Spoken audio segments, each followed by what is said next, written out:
good morning everyone. My name is Kirti Agarwal and today I am going to teach this chapter that is heat. Okay, so ये science का एक chapter है, class 7th का chapter है. सो आज हम इस चैप्टर के बारे में पढ़ेंगे. हीट क्या है? हीट एक एनर्जी की फॉर्म है.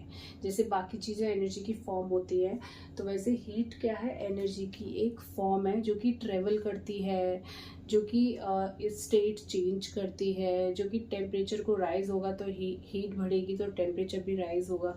तो हीट क्या है? एनर्जी की एक फॉर्म है. जैसे हम सनलाइट में जाते हैं तो अचानक से क्या होता है कि क्योंकि सनलाइट में क्या हो रहा है कि हमारी बॉडी का जो टेम्परेचर है वो इंक्रीज हो रहा है. हमारा जो नॉर्मल बॉडी टेम्परेचर है उससे ज़्यादा टेम्परेचर के कॉन्टेक्ट में हम आ रहे हैं तो हमारी बॉडी क्या है? स्वेट करना शुरू कर देती है. तो इसका मतलब है कि हम हीट को एक्सपीरियंस कर रहे हैं क्योंकि ये एक एनर्जी की ही फॉर्म है. ठीक है, तो that's how we experience the heat. ठीक है, तो हीट क्या है? Basically heat is a form of energy. जब भी सनलाइट का एक्सपोजर हमें मिलता है या फिर किसी भी गर्म इन्वायरमेंट में हम जाते हैं और अगर हम स्टार्ट कर देते हैं स्वेटिंग या फिर हम थोड़ा अनयूजुअल फील करते हैं, मीन्स अनयूजुअल का मतलब हमारी बॉडी के टेम्परेचर से ज़्यादा टेम्परेचर हम फील करते हैं, तो वो हीट है. हीट क्या करती है? सेंसेशन है हॉटनेस एंड कोल्डनेस का. हमें हॉटनेस और कोल्डनेस का पता चलता है. मान लो एक गर्म कंटेनर का है, एक ठंडा कंटेनर है, हमने दोनों में हैंड डिप किया तो हमें पता चलेगा कि इसमें गर्म है, इसमें ठंडा है, क्योंकि हमारी बॉडी अनयूजुअल को पहचान लेती है. अगर हम नॉर्मल वाटर में डिप करेंगे तो हमें कोई फीलिंग नहीं आएगी, बट अगर हम गर्म पानी में डिप करेंगे तो हमें पता चलेगा this is hot water and this is cold water.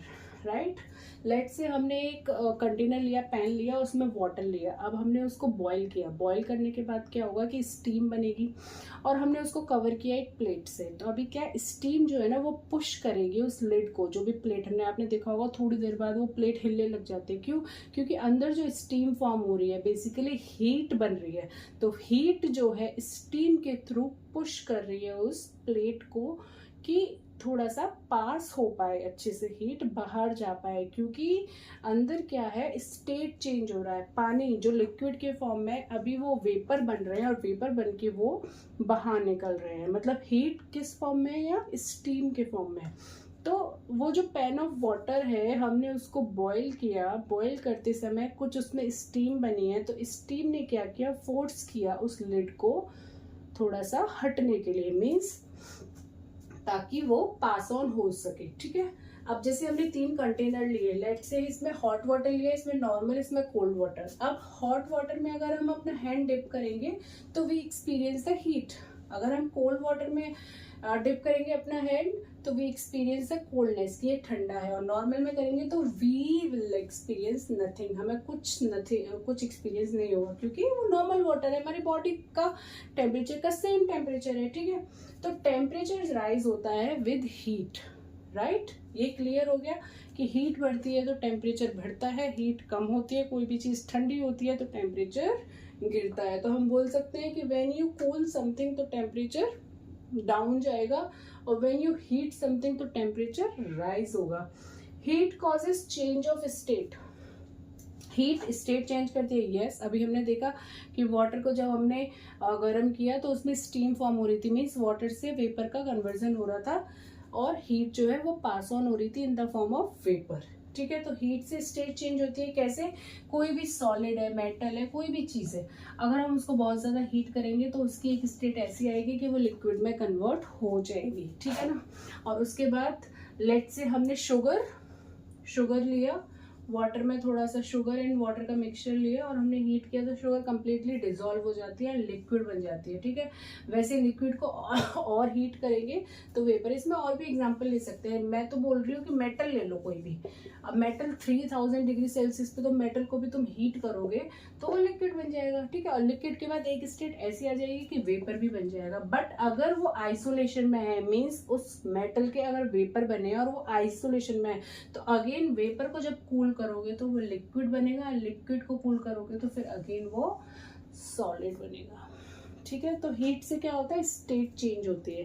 Clear है? अभी तक हमने हीट के बारे में क्या पढ़ा? इसकी कुछ प्रॉपर्टीज हम पढ़ रहे हैं कि जैसे कि स्टेट चेंज होती है हीट की वजह से, टेम्परेचर बढ़ता है तो हीट बढ़ती है, हीट बढ़ती है तो टेम्परेचर बढ़ता है, और हीट कम होती है तो टेम्परेचर डाउन होता है।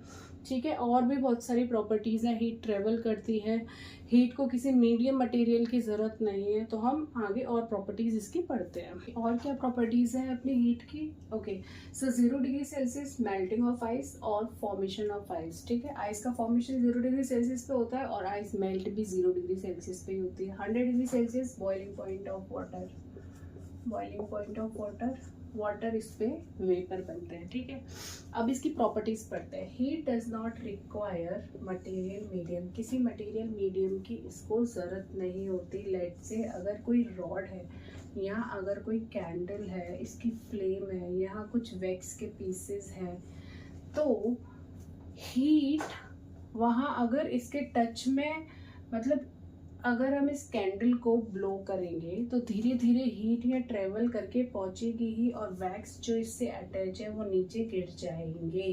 तो मीन्स हीट तो ट्रेवल करेगी ही, उसको किसी मटेरियल मीडियम की ज़रूरत नहीं है कि अगर ये मीडियम होगा तो ही वो ट्रेवल करेगी। उसको वो डायरेक्ट उसकी आसपास के सराउंडिंग में हीट फैलती है। आपने देखा होगा किचन हमारी गर्म रहती है, क्यों रहती है? क्योंकि किचन में हम खाना बनाते हैं, हीट का यूज़ हो रहा है, हम हमेशा गैस यूज़ करते हैं।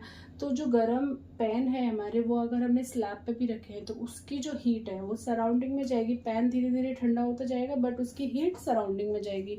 हॉट तवा होता है, धीरे धीरे वो ठंडा हो जाता है। क्यों? क्योंकि उसकी हीट सराउंडिंग में जाती है। तो हीट को किसी मटेरियल मीडियम की ज़रूरत नहीं है, वो अपनी जो हीट है, एनर्जी है, वो एक्सपेंड करती है, फैलाते ही है चारों तरफ। ठीक है, तो अगर कोई पैन गर्म है, तवा गर्म है, तो वो धीरे धीरे कूल होता जाएगा और उसकी जो हीट है वो सराउंडिंग में फैलती जाएगी। तो heat does not require material medium.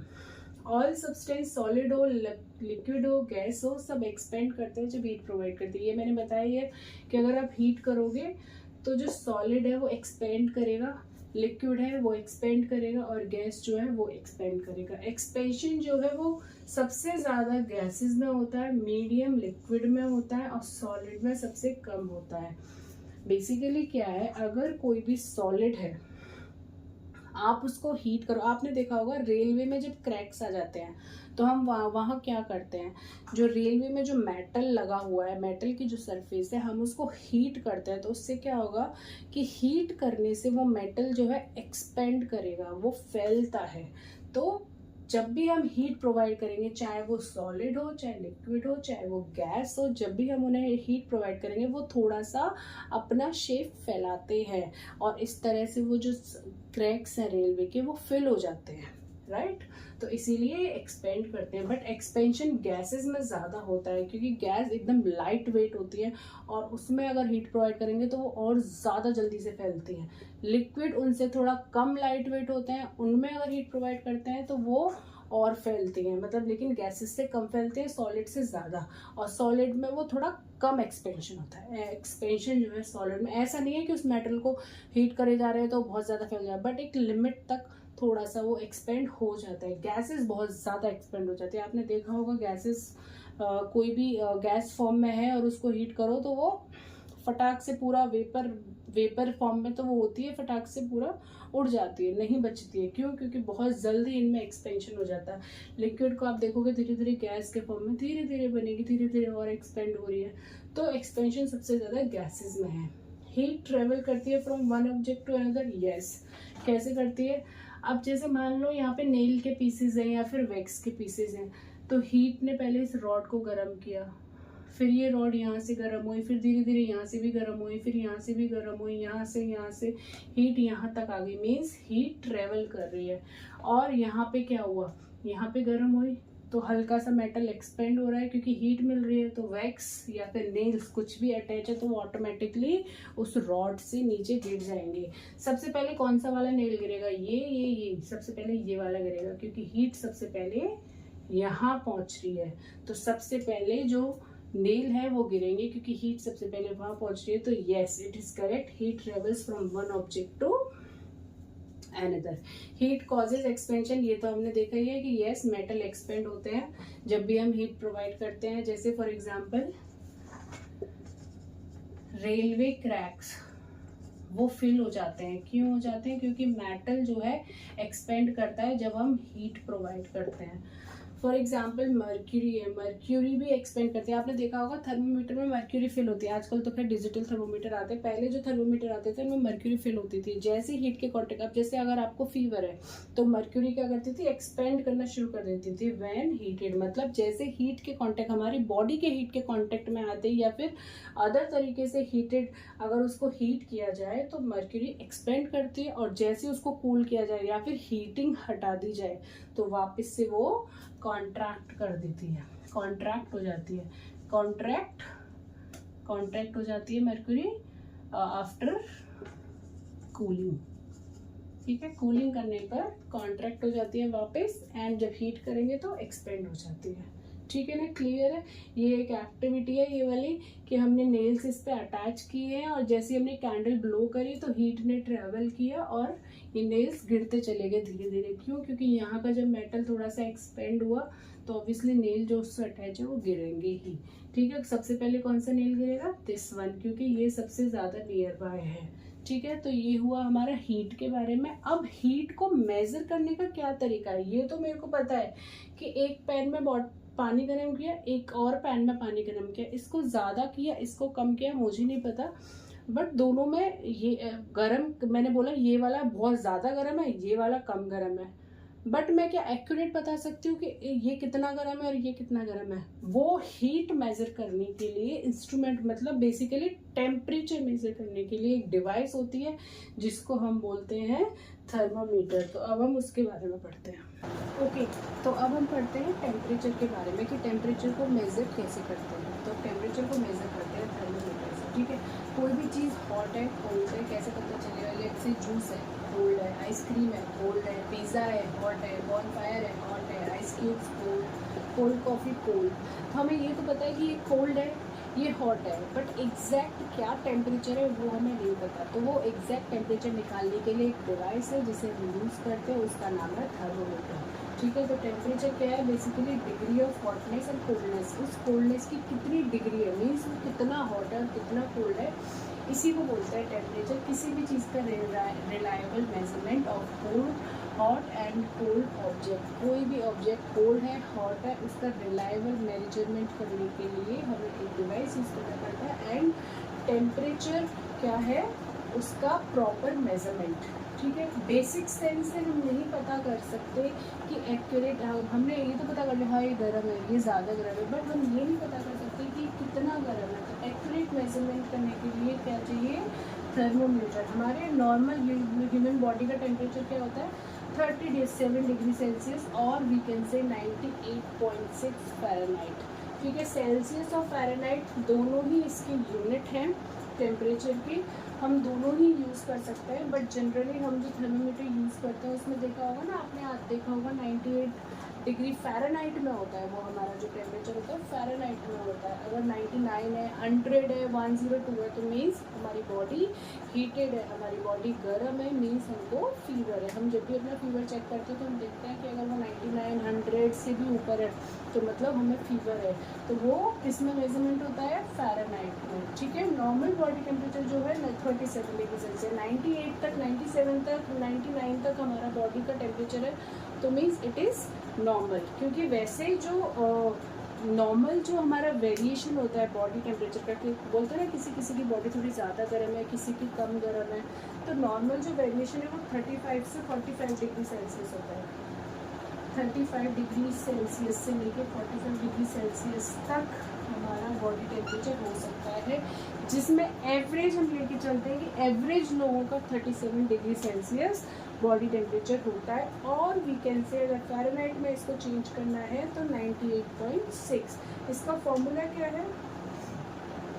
This degree Fahrenheit से अगर सेल्सियस में चेंज करना है तो हम क्या करेंगे? अगर लेट से 37 डिग्री सेल्सियस है तो 9 × 37 करेंगे अपॉन 5 करेंगे, उसको सॉल्व करेंगे प्लस 32 करेंगे तो हमारा आंसर आएगा 98.6। तो हम कभी भी फ़ारेनहाइट को सेल्सियस में चेंज कर सकते हैं और सेल्सियस को फ़ारेनहाइट में।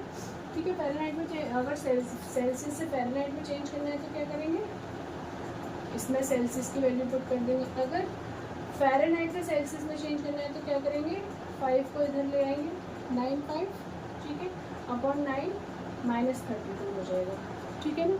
तो इस तरीके से यूज़ कर सकते हैं फॉर्मूला, और हम फाइंड आउट कर सकते हैं चाहे डिग्री सेल्सियस में चाहे फ़ारेनहाइट में, बट इसका कोई यूज़ नहीं है अभी क्लास 7th में, ये 10th के बाद यूज़ है इसका।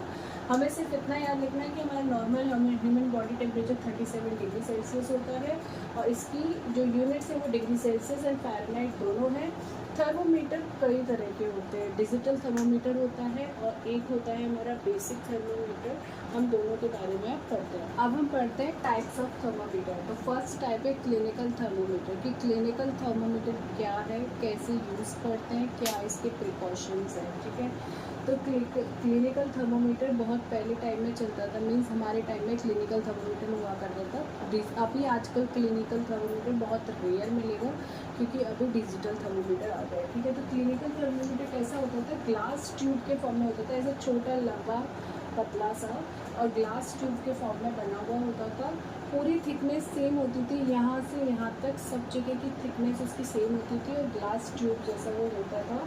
एंड उसमें बल्ब होता था, एक साइड पे ना थोड़ा कर्व होता था, बल्ब होता था साइड में, ठीक है। बल्ब होता था एक एंड में, और उसमें पूरे में क्या है, मर्क्यूरी फिल होती थी, मर्क्यूरी उसमें फिल होती थी, क्योंकि मर्क्यूरी से ही चेक करते थे हम अपना फीवर। कि जैसे मैंने बताया ना, मर्क्यूरी को अगर तुम हीट के कांटेक्ट में लेके आओगे तो मर्क्यूरी एक्सपेंड होती है, ठीक है, सिकुड़ करोगे तो कॉन्ट्रैक्ट हो जाती है। तो उसमें क्या थी, मर्क्यूरी फिल्ड अप थी, और क्या होता था उसका, जैसे हम हीट के कांटेक्ट में लाते थे तो उसका लेवल राइज अप हो जाता था एक थ्रेड के फॉर्म में, ठीक है ना, और वो वहाँ तक राइज होता था, वहाँ रीडिंग पूरे उसमें थर्मामीटर में रीडिंग्स रहती हैं, तो वो एक पर्टिकुलर रीडिंग पर रुक जाता है, तो उससे पता चलता है कि ये हमारी बॉडी का टेम्परेचर है, जहाँ पे मर्क्यूरी का जो थ्रेड है वो रुक जाता है, ठीक है। तो क्या है, एक ग्लास ट्यूब के फॉर्म में होता है, यूनिफॉर्म थिकनेस होती है, एक एंड पे क्या है, बल्ब लगा हुआ होता है, मर्क्यूरी फिल्ड होती है, मर्क्यूरी का लेवल राइज होता है, और जहाँ वो रुकता है मतलब उसी से पता चलता है कि ये इतना हीट है, और वो मेजरमेंट, वो रीडिंग हम ले लेते हैं, ठीक है। वो इंडिकेट करता है temperature of body. Small sharp curve होता है, एंड में क्या होता है कि स्मॉल शार्प कर्व होता है जिसको बोलते हैं किंग। इसका क्या यूज़ होता है, बल्ब के पास ही होता है। तो एक किंग क्या करता है कि नॉर्मल थर्मोमीटर रखा हुआ है, या फिर हम उसको ऐसे हिला रहे हैं, डुला रहे हैं, तो वो अपने आप ही मतलब हीट के कांटेक्ट में आने पर ही मर्क्यूरी का एक्सपेंशन होना चाहिए, मीन्स मर्क्यूरी मूव होनी चाहिए। अपने आप मर्क्यूरी मूव ना हो इसलिए किंक को लगाया जाता है, क्योंकि वो क्या करती है, मर्क्यूरी को रोक के रखती है कि वो अपने आप ना गिरे। मतलब जैसे हमने उसको ऐसे उल्टा किया तो मर्क्यूरी नीचे ना गिरे, इसलिए किंक को लगाया जाता है। मर्क्यूरी नीचे सिर्फ तब गिरे जब वो हीट के कांटेक्ट में आ रही है, मीन्स ह्यूमन बॉडी के कांटेक्ट में आ रही है, तो इसीलिए वहाँ एक किंक लगाया जाता है ताकि वो मर्क्यूरी के लेवल को अपने आप गिरने से रोकता है, ठीक है। अब इसको यूज़ कैसे करना है, हमें इसको एंटीसेप्टिक सॉल्यूशन से पहले वॉश करना चाहिए, फिर कुछ जग्स देने चाहिए, ऐसे जग्स देने चाहिए ताकि उसका जो टेम्परेचर है वो नॉर्मल हो जाए, 35 डिग्री सेल्सियस पे आ जाए, ठीक है, 37 पे आ जाए। फिर हमें उसे टंग के नीचे रखना है फॉर अ मिनट, टंग के नीचे रख सकते हो या फिर अंडर आर्म्स के नीचे भी रख सकते हो उसको फॉर अ मिनट, ठीक है। और फिर उसके बाद हम चेक कर सकते हैं जहाँ भी उसका टेम्परेचर है वो हमारी बॉडी का टेम्परेचर है, वो रीडिंग है हमारी बॉडी की। इससे हमें पता चलता है कि हमारी बॉडी का टेम्परेचर ये है, ठीक है। इसको दूध, पानी, चाय, जूसेस इन सब के लिए यूज़ ना करें। कई बार क्या करते हैं बच्चे मस्ती मस्ती में चाय में डिप करके चेक कर लेते हैं उसका टेम्परेचर। एक्चुअली क्या है, इसको जो डिज़ाइन किया गया है वो ह्यूमन बॉडी की रीडिंग्स के हिसाब से ही किया गया है कि ये सिर्फ ह्यूमन बॉडी का टेम्परेचर ही कैलकुलेट कर सकता है। हमने इसमें बहुत ज़्यादा टेम्परेचर कैलकुलेशंस वाली रीडिंग नहीं डाली है, इतना लंबा थ्रेड नहीं डाला है मर्क्यूरी का कि वो एक्सपेंड होकर बहुत हायर डिग्रीज तक जाए, ये बहुत छोटा सा होता है। तो ये सिर्फ ह्यूमन बॉडी की रीडिंग्स ही ले सकता है, मतलब 102, 103, 4 बुखार तक ही बस इतना ही ले सकता है, इससे ज़्यादा का टेम्परेचर ये मेज़र नहीं कर सकता। बट हम इसको क्या करते हैं, गरम गरम चाय में डाल देते हैं, दूध में डाल देते हैं, इसकी वजह से क्या होता है, ये खराब हो जाता है। तो हमें ऐसा नहीं करना चाहिए। It is only for human body. Avoid keeping near sun और फ्लेम, किसी भी फ्लेम के आसपास नहीं रखना चाहिए, सन के पास नहीं रखना चाहिए कि सनलाइट है आपने रख दिया। क्यों? उससे क्या होता है कि उसके अंदर जो मर्क्यूरी फिल है वो फॉल होना स्टार्ट हो जाती है। अब वो पूरा फॉल हो चुकी है, वो और फॉल होना चाहती है। तो समटाइम्स क्या होता है कि थर्मोमीटर का जो ग्लास है वो ब्रेक हो जाता है, मर्क्यूरी फैल जाएगी। और आपको तो पता ही है कि मर्क्यूरी इतनी टॉक्सिक है, अगर हमने उसको ज़रा सा भी कंज्यूम कर लिया तो यू विल इमीडिएटली डाई। ठीक है, इसीलिए अभी एक्चुअली ये क्लिनिकल थर्मोमीटर को बंद ही इसीलिए कर दिया है क्योंकि वो बहुत टॉक्सिक होता था, बहुत डेंजरस है। इसीलिए अभी डिजिटल थर्मोमीटर इंट्रोड्यूस कर दिए गए हैं। तो this is about clinical thermometer. Now will move to the digital thermometer. Next अब हम पढ़ते हैं डिजिटल थर्मोमीटर के बारे में। इसमें कुछ नहीं, सिंपल है। जो हमने ग्लास ट्यूब के बारे में पढ़ा था, मीन्स हमने क्लिनिकल थर्मोमीटर के बारे में पढ़ा था, तो वही सेम है कि अगर उसका ग्लास ब्रेक हो जाता है, ग्लास थर्मोमीटर का अगर ग्लास ब्रेक हुआ तो उसको डिस्पोज करना, मर्क्यूरी को डिस्पोज करना बहुत डिफिकल्ट है। मर्क्यूरी फैल जाता है, उसको डिस्पोज करना डिफिकल्ट है, वो वेरी टॉक्सिक है। अगर कंज्यूम किया तो यू विल डाई इमीडिएटली। इसीलिए रिकमेंड किया गया है कि डिजिटल थर्मोमीटर यूज़ करना चाहिए। और अभी मार्केट में डिजिटल थर्मोमीटर ही आते हैं जिन्हें हम यूज़ करते हैं, जो कि डायरेक्टली क्या करते हैं, डिस्प्ले कर देते हैं हमारे बॉडी का टेम्परेचर, करेक्ट टेम्परेचर बिल्कुल डिस्प्ले कर देते हैं। हमारी बॉडी का क्या टेम्परेचर है वो हम इसमें डिस्प्ले हो जाता है। क्यों? क्योंकि इसके अंदर एक सेंसर लगा हुआ है, थर्मो रजिस्टर सेंसर। इसके अंदर एक सेंसर लगा हुआ है, तो वो यूज़ करके हम इसका बॉडी का टेम्परेचर पता कर सकते हैं। ठीक है, प्रिकॉशंस क्या लीजिए, वही कि उसको वॉश करो, जर्क्स दो, फिर यूज़ करो। ठीक है, एक होता है तीसरे टाइप का लैबोरेटरी थर्मोमीटर, जो कि लैब्स के लिए यूज़ किया है। मैंने बताया ना कि क्लिनिकल थर्मोमीटर हम क्या करते हैं, चाय में, पानी में, गर्म दूध में यूज़ कर लेते हैं, जिससे कि थर्मोमीटर ख़राब हो जाता है। क्योंकि उसमें जो रीडिंग्स है, जो इतना साइज़ है उसका छोटा, तो बॉडी की मेजरमेंट, बॉडी का टेम्परेचर मेज़र हो जाए उस हिसाब से रीडिंग्स बनाए। उसमें बहुत ज़्यादा रीडिंग्स नहीं है, मतलब बहुत ज़्यादा टेम्परेचर वो मेज़र नहीं कर सकता। बट हमने लैबोरेटरी थर्मोमीटर में इसको बहुत लंबा बनाया, इट इज़ वेरी लॉन्ग, ताकि इसमें मेजरमेंट कर सको तो -10 डिग्री सेल्सियस से लेके 110 डिग्री सेल्सियस तक की सारी चीज़ों के टेम्परेचर अच्छे से मेज़र किए जा सकते हैं। चाहे वो कोई केमिकल हो, मिल्क हो, हॉट वाटर हो, सबके टेम्परेचर को मेज़र किया जा सकता है लैबोरेटरी थर्मोमीटर से। But it can't be use for human. Obviously it is long है, तो इसको मुँह में नहीं ले सकते, इसको आराम से ले सकते, तो इसको भी ह्यूमन के लिए यूज़ नहीं किया जाता है क्योंकि ये बहुत लॉन्ग है।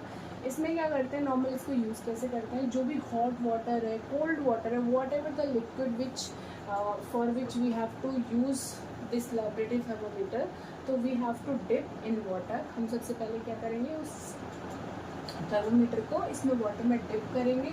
तो बस हमें मेक श्योर करना है कि वो बॉटम को और साइड्स को टच ना करें। मतलब कि जो थर्मोमीटर है, हमने उसको डिप किया किसी कंटेनर में, उसका बल्ब जो है वो इमर्ज हो गया वाटर में, दैट्स इट।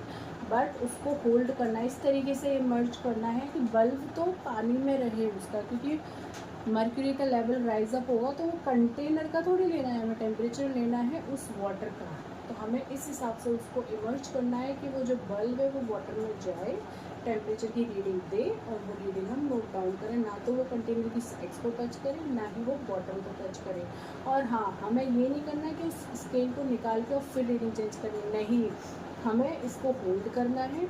जैसे मर्क्यूरी का लेवल स्टेबल हो जाए, स्टिल हो जाए, फिर हमें रीडिंग रिकॉर्ड करनी है वो वाटर में ही।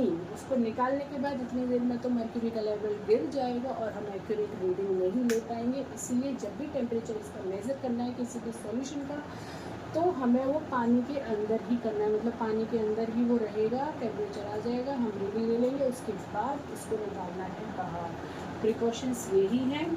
ठीक है, तो हमने 3 टाइप्स के थर्मोमीटर के बारे में पढ़ा, क्लिनिकल, डिजिटल और लेबोरेटरी। ठीक है, अब हम मूव करते हैं नेक्स्ट टॉपिक पर। नाउ हम नेक्स्ट पढ़ते हैं कंडक्शन। कंडक्शन क्या होता है, 3 चीज़ें हैं, कंडक्शन, कन्वेक्शन और रेडिएशन। तीनों ही हीट से रिलेटेड है, तीनों ही हीट के टॉपिक हैं। तो फर्स्ट स्टार्ट करते हैं कंडक्शन। ठीक है, कंडक्शन क्या होता है, transfer of heat, that's it.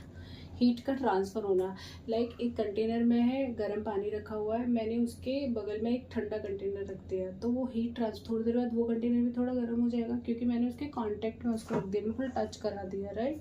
तवा है गर्म, बहुत गर्म तवा है, उसके ऊपर हम ठंडी सब्जी रख देते हैं तो वो सब्जी थोड़ी गर्म हो जाती है, तो क्या हो गया, हीट ट्रांसफ़र हो गई। तो बेसिकली जब भी ट्रांसफ़र होता है हीट का तो उसको बोलते हैं कंडक्शन, ठीक है।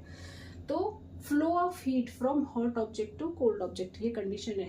उन दोनों का ट्रांसफर हीट का कब होगा, हॉट से कोल्ड में होगा, कि तवा हॉट होना चाहिए तभी तो वो कोल्ड को हॉट कर पाएगा, ठीक है ना। तो फ्लो जो है हीट का वो from hot object to cold object होगा, ठीक है। अगर लेट्स से तवा बहुत गर्म है, आपने हैंड को वो आपने हैंड से टच किया तो you will immediately remove your hand. Why? Because it is so hot and transfer of heat takes place. Transfer हुई heat, right? तवे से hand में heat transfer हुई. That's why you immediately took out your hand, right? So flow of heat from hot object to cold object, ठीक है। कोई भी flame है, आपने उसमें पैन रखा, पैन में कुछ वाटर रखा, आफ्टर सम टाइम आपने उस पैन को रिमूव करके रखा, धीरे धीरे क्या होगा, वो पानी जो है वो ठंडा हो जाएगा। जैसे आपने उसको फ्लेम से हटा दिया वो धीरे धीरे ठंडा होगा। तो वो ठंडा हो कैसे गया, वो तो गर्म था, तो वो जो एनर्जी है वो कहाँ गई, सराउंडिंग में चली गई। ट्रांसफर हो गया हीट का from this pan to surrounding. आपने देखा होगा किचन गर्म लगती है, क्यों, क्योंकि धीरे धीरे तवा ठंडा हो रहा है, पानी जो हमने गर्म किया, कुछ भी चीज़ हमने गर्म करी, सब्जी हमने गर्म करी, तो वो तो ठंडी हो गई और उसने क्या किया, पूरी सराउंडिंग में उस हीट को ट्रांसफ़र कर दिया। तो हमेशा जो ट्रांसफ़र होता है वो हीट का, वो हॉट से कोल्ड की तरफ होता है। इसीलिए जब सब्जी गर्म होती है तो धीरे धीरे ठंडी हो जाती है, क्योंकि वो गर्म से ठंडे इन्वायरमेंट में फैल जाती है, ठीक है। तो ये क्लियर हो गया। कुछ ऑब्जेक्ट कंडक्ट कर सकते हैं हीट को, कुछ नहीं कर सकते। अब जैसे हमने हैंड को टच कराया तवे से, हमारा तो हाथ गर्म हो गया, ठीक है, तो मतलब हीट हमें तो ट्रांसफर हुई, राइट। अब क्या है, आपने देखा होगा पैन कंटेनर जो होते हैं उनके जो हैंडल होते हैं वो या तो वुडन के होते हैं या प्लास्टिक के होते हैं। क्यों होते हैं, क्योंकि प्लास्टिक, वुड, रबर, ये सब क्या इंसुलेटर है, इनमें क्या हीट कंडक्ट नहीं होती है, हीट का ट्रांसफर नहीं होता। कंडक्ट मीन्स कंडक्शन नहीं होता, हीट ट्रांसफर होती ही नहीं है, ठीक है। तो इसीलिए क्या होता है कि कुछ ऑब्जेक्ट तो हीट कंडक्ट कर सकते हैं, कुछ नहीं कर सकते। जैसे कि कोई मेटालिक पेन है, उसका हैंडल जो है वो प्लास्टिक का है या वुड का है या रबर का है, मीन्स वो इंसुलेटर्स हैं, तो हीट का जो ट्रांसफर होगा वो नहीं होगा, नो, हीट ट्रांसफर नहीं होगी। इसीलिए जो कंटेनर है, पेन है, उनमें हैंडल प्लास्टिक के लगाए जा सकते हैं, क्योंकि अगर उसमें भी मेटल के ही लगाए जाएंगे तो आप उन्हें होल्ड ही नहीं कर पाओगे, क्योंकि हीट ट्रांसफर हो जाएगी हैंडल पे भी, तो फिर आप हैंडल को पकड़ोगे कैसे, काम कैसे करोगे। इसीलिए वो वुडन के, रबर के या फिर प्लास्टिक के हैंडल्स लगाए जाते हैं, ठीक है। सम वैक्स पीसेस फॉल, ओके। तो ये क्या एग्जांपल है, अगेन वही सेम एग्जांपल कि आपने एक आयरन की रॉड ली, एक कैंडल लिया, उसको ब्लो किया, यहाँ पे वैक्स के पीसेस लगे हुए हैं, तो हीट ट्रांसफर दिखा रहे हैं यहाँ कि जैसे आपने कैंडल ब्लो किया तो हीट क्या हुई, धीरे धीरे ट्रांसफर हो गई, यहाँ ये वैक्सेस भी गर्म हो गए और मेल्ट होके नीचे गिर गए। तो मीन्स क्योंकि हीट ट्रांसफर हुई है, मीन्स कंडक्शन हुआ है, राइट, ठीक है। कंडक्टर्स क्या होते हैं, जो हीट को कंडक्ट करते हैं। सबसे बेस्ट कंडक्टर क्या होता है, silver. Silver is the best conductor of heat, ठीक है। तो best conductor of heat as well as electricity, ठीक है। तो AlAgCuFe, आयरन हो गया, कॉपर हो गया, एल्यूमिनियम हो गया, और भी बहुत सारे मेटल्स हैं। ये सारे मेटल्स क्या होते हैं, 90 मेटल्स है। 90 मेटल्स क्या होते हैं, सारे कंडक्ट कर सकते हैं हीट को।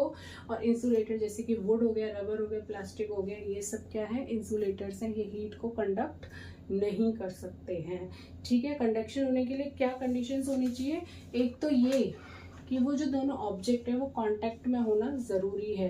कैसे कि सराउंडिंग और वो पेन, तो पेन के सराउंडिंग और दोनों कांटेक्ट में है तो सराउंडिंग में हीट ट्रांसफर हो गई, या फिर एक ऑब्जेक्ट है उसके बगल में दूसरा ऑब्जेक्ट रख दिया तो इसकी हीट इसमें चली जाएगी, राइट। दूसरा, एक ऑब्जेक्ट हॉट होना चाहिए, एक ऑब्जेक्ट कोल्ड होना चाहिए, तभी हीट का ट्रांसफर होगा, राइट। दोनों ही हॉट रहेंगे तो टेम्परेचर सेम ही रहेंगे। कब तक, मतलब अगर दोनों, ये अगर मान लो 30 डिग्री सेल्सियस है, ये 15 है, तो दोनों 20-20 पे चले जाएंगे। या फिर 30 एंड 15/2 क्या हो गया 45/2, तो मीन्स 22.5 डिग्री सेल्सियस पे स्टेबल हो जाएगी। मीन्स ये दोनों अपना इक्विलिब्रियम लेके आएंगे, ठीक है ना। ये सब अभी नहीं समझना है अपन को, बट बेसिकली यही समझना है कि कोई ऑब्जेक्ट ज़्यादा गर्म है और कोई ठंडा है तभी हीट ट्रांसफ़र होगा, ठीक है ना। और दोनों के टेम्परेचर डिफरेंट होने चाहिए, मतलब एक ठंडा होना चाहिए, गर्म होना चाहिए, दोनों के टेम्परेचर डिफरेंट होंगे तभी उनमें हीट ट्रांसफ़र होगा। तो I think this is all about the conduction. Conduction is clear. Now will move to the convection. हम पढ़ते हैं कन्वेक्शन। कन्वेक्शन क्या है?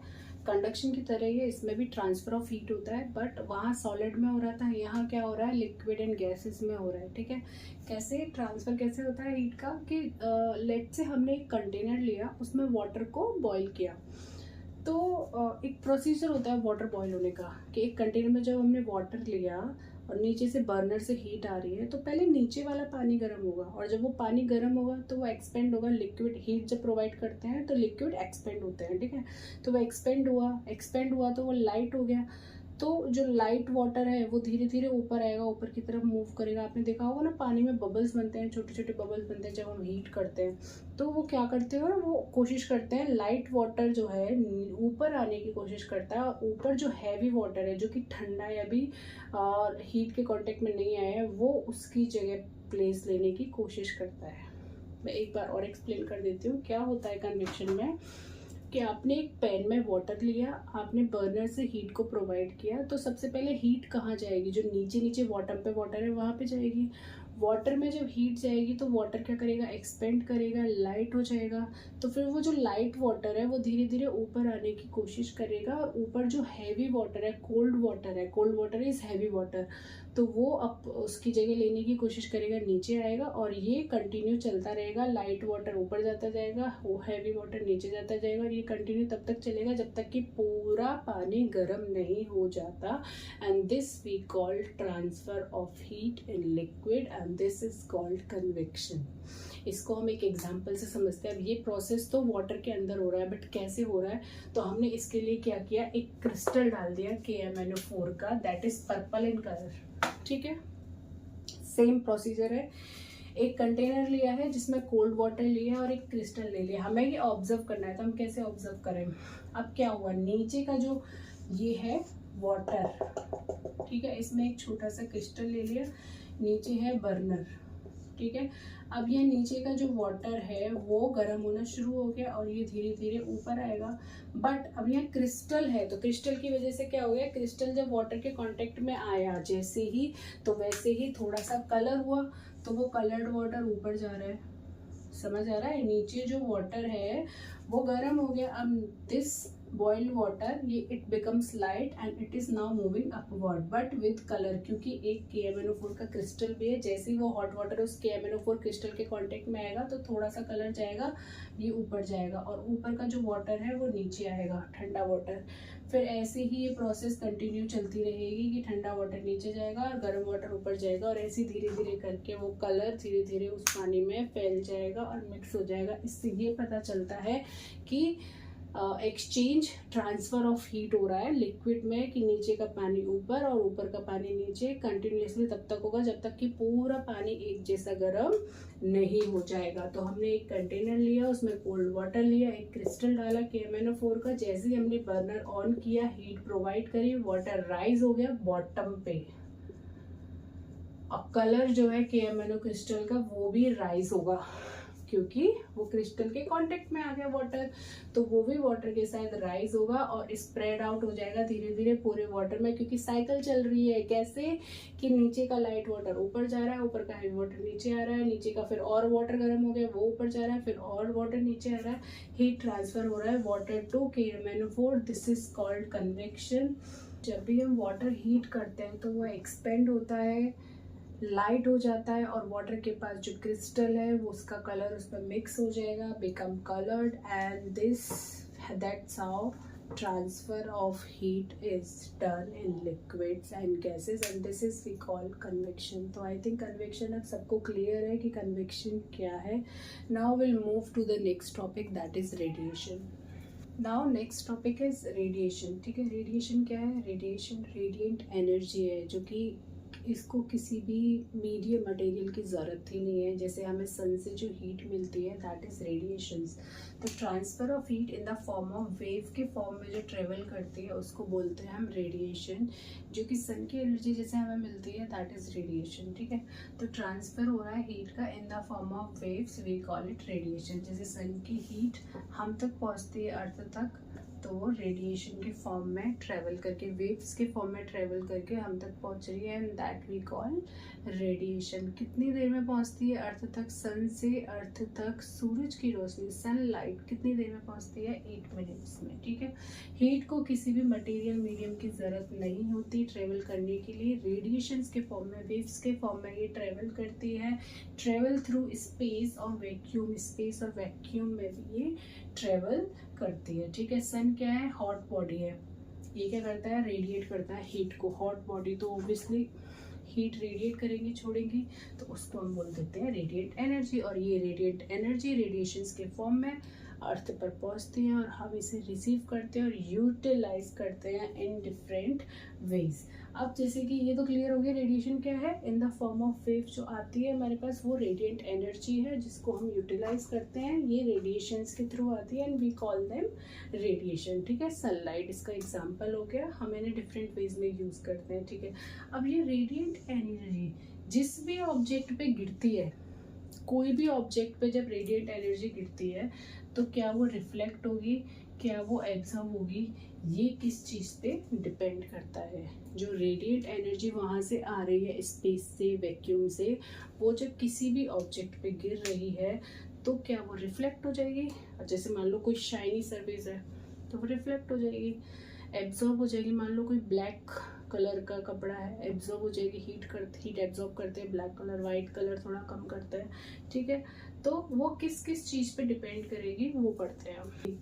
तो किस किस चीज़ पे डिपेंड करता है? कलर पे, नेचर पे। अब कैसे नेचर पे, कलर पे कैसे डिपेंड करता है? नेचर क्या, अगर मान लो कोई भी ऑब्जेक्ट बहुत शाइनी है तो वो क्या करेगा? रिफ्लेक्ट करेगा हीट को, और जब हीट रिफ्लेक्ट हो जाएगी तो इसका मतलब हीट एब्जॉर्ब ही नहीं करी उसने, तो वो बैड एब्जॉर्बर हो गया। समझ में आया कि रेडिएंट एनर्जी, सन से जो radiant energy in the form of radiation आ रही है, वो रेडिएंट एनर्जी जब किसी भी ऑब्जेक्ट पे गिरती है तो वो ऑब्जेक्ट डिसाइड करेगा कि वो एनर्जी को किस वे में कितना रिसीव करना चाहता है। बेसिकली ये है, अगर कोई भी ऑब्जेक्ट बहुत शाइनी है तो वो क्या करेगा? उस हीट को रिफ्लेक्ट कर देगा, और जब हीट रिफ्लेक्ट हो जाएगी तो इसका मतलब हीट एब्जॉर्ब हो ही नहीं, तो वो क्या हो गया? बैड एब्जॉर्बर हो गया। अब अगर कोई ब्लैक ऑब्जेक्ट है तो वो बेस्ट एब्जॉर्बर होता है क्योंकि वो हीट को एब्जॉर्ब कर लेगा। जो ब्लैक ऑब्जेक्ट होते हैं वो बहुत ज़्यादा हीट एब्जॉर्ब करते हैं, इसीलिए उन्हें बेस्ट एब्जॉर्बर कहा जाता है। अब जैसे फॉर एग्जांपल वाटर जो होता है ब्लैक कैन में रखा जाता है, आपने देखा होगा। अपना जो स्टोरेज कैन होता है जो हम छत के ऊपर रखते हैं वो ज़्यादातर ब्लैक कलर की यूज़ करते हैं। क्यों करते हैं? क्योंकि वाटर जो ब्लैक कैन में हमने रखा है वो कूल भी जल्दी होता है और गर्म भी जल्दी होता है। कैसे? क्योंकि ब्लैक कैन में जब वाटर फिल है तो वो ब्लैक कलर की है, तो वो बेस्ट एब्जॉर्बर है, तो पानी को गर्म कर दिया, ठीक है। वो ठंडा, अगर वो बेस्ट एब्जॉर्बर है तो वो बेस्ट रेडिएटर भी तो है। अगर कोई ऑब्जेक्ट बेस्ट एब्जॉर्बर है तो वो as well as best radiator भी। अगर वो बेस्ट तरीके से एब्जॉर्ब कर रहा है तो वो बेस्ट तरीके से रेडिएट भी करेगा। इसीलिए ब्लैक कैन अगर एब्जॉर्ब कर रही है हीट को तो वो मतलब अगर जल्दी से हीट को एब्जॉर्ब कर लेती हैं तो जल्दी से वो रेडिएट भी कर लेती हैं, तो मतलब ये कूल जल्दी होते हैं as compare to white can. अब वाइट कैन में क्या होता है कि हीट इतनी जल्दी एब्जॉर्ब नहीं होती क्योंकि वो वाइट कलर की है, हीट धीरे धीरे एब्जॉर्ब होती है, बट वो रेडिएट भी धीरे धीरे ही करते हैं, तो इसीलिए उसका पानी गर्म रह जाता है। बट इसमें क्या होता है, हीट इसने बहुत जल्दी एब्जॉर्ब करी तो हीट को रेडिएट भी बहुत जल्दी कर देता है। इसीलिए हम वाटर ब्लैक कैन में स्टोर करना ज़्यादा पसंद करते हैं क्योंकि ये बेस्ट एब्जॉर्बर भी है और बेस्ट रेडिएटर भी है। जैसे तवा है, तवा क्या है? ब्लैक कलर का होता है, मेटल ब्लैक कलर का होता है वो, तो क्योंकि वो हीट को जल्दी एब्जॉर्ब कर लेता है। फ्यूल हमारा वेस्ट नहीं होता ज़्यादा क्योंकि हीट जल्दी एब्जॉर्ब हो रही है, तुरंत गर्म हो जाएगा तो फ्यूल हमारा सेव हो जाएगा। तो ये डिपेंड करता है रेडिएंट एनर्जी जिस भी ऑब्जेक्ट पे गिरती है तो उसके नेचर और कलर पे डिपेंड करता है, ठीक है, तो ये रेडिएशन टॉपिक कंप्लीट हुआ। अब हम नेक्स्ट टॉपिक पे मूव करते हैं, land breeze and sea breeze. ये कन्वेक्शन के ही दो एग्जाम्पल हैं, इन्हें मैं एक बार एक्सप्लेन कर देती हूँ। नाउ हम नेक्स्ट टॉपिक पढ़ते हैं, sea breeze and land breeze. Sea breeze land breeze दोनों कन्वेक्शन के एग्जाम्पल हैं, क्योंकि इनमें एक्सचेंज ऑफ हीट हो रहा है। ठीक है, तो मैं एक बार एक्सप्लेन कर देती हूँ। दिन के टाइम पे क्या होता है, कोस्टल एरियाज में क्या होता है, जहाँ सी और लैंड है, तो दिन के टाइम पे क्या होता है कि लैंड जल्दी हीट हो जाता है, बट सी भी हीट होता है, सी का भी जो वाटर है वो भी हीट होता है, बट वो थोड़ा सा टाइम लेता है। ये तो हमें पता ही है। दिन के टाइम पे सनलाइट की प्रेजेंस में, जब सनलाइट अच्छे से होती है दिन के टाइम पे, तो लैंड तो जल्दी हीट हो जाता है और सी को हीट होने में थोड़ा टाइम लगता है। तो लैंड की जो वार्म एयर है, लैंड की जो वार्म एयर है वो सी की तरफ जाती है, और सी की जो विंड अभी तक गर्म नहीं हुई है, थोड़ा टाइम ले रही है, तो वो इधर आती है। तो इसी को बोलते हैं convection current, and this we called sea breeze. कि सी लैंड को ठंडा करने में हेल्प करती है। क्या होता है, क्योंकि लैंड तो हीट हो गया बहुत जल्दी और सी को अभी टाइम लग रहा है, तो लैंड की जो वार्म एयर है वो तो जा रही है सी की तरफ, और सी की जो ब्रीज है वो इधर जा रही है लैंड की तरफ। इसीलिए इसको, क्योंकि सी की ब्रीज लैंड की तरफ जा रही है, that's why we call it sea breeze. ठीक है, ये कब हुआ, डे टाइम में, क्योंकि एयर जो है लैंड के ऊपर वो हीट हो जाती है then the air above the sea. But land breeze में क्या हो रहा है, लैंड ब्रीज में क्या हो रहा है, अब नाइट टाइम देखते हैं। नाइट टाइम में क्या होगा, अगर लैंड दिन में बहुत ज़्यादा हीटेड हो गया तो एक्सचेंज के बाद, कन्वेक्शन के बाद क्या होगा, लैंड तो कूल डाउन हो जाएगा धीरे धीरे। एक्सचेंज ऑफ गैसेस के बाद लैंड्स तो कूल डाउन हो गया, रात के टाइम पे तो लैंड्स कूल डाउन हो गया। बट सी की जो एयर है अब वो गर्म हो गई, air above the sea hotter than the land. तो अगेन क्या होगा, चेंज हो जाएगा। अब लैंड की एयर तो नॉर्मल है, बट सी की एयर हॉट हो गई। तो जब सी की एयर हॉट हो गई तो ये लैंड की तरफ जाएगी, और लैंड की जो ब्रीज है वो सी की तरफ जाएगी, and that's why we call land breeze. इसमें कंफ्यूजन है ही नहीं, क्योंकि इसमें सी ब्रीज कर रहा है लैंड को, इसीलिए सी ब्रीज। इसमें लैंड ब्रीज कर रहा है सी को, इसीलिए लैंड ब्रीज। क्यों, क्योंकि दिन के टाइम पे लैंड जल्दी हीट होता है, सी कम हीट होता है, इसीलिए लैंड की जो वार्म एयर है वो सी के पास जा रही है और सी ब्रीज कर रहा है लैंड को, सी ब्रीज। नाइट के टाइम पे लैंड जल्दी कूल डाउन हो जाता है और एयर जो सी की है वो गर्म है, तो इसीलिए सी की वार्म एयर जा रही है लैंड के पास और लैंड ब्रीज कर रहा है सी को, तो दैट्स व्हाई लैंड ब्रीज। ठीक है, तो ये टॉपिक क्लोज हुआ। इसी के साथ ये चैप्टर फिनिश होता है, हीट चैप्टर कंप्लीट तरीके से आपका फिनिश होता है।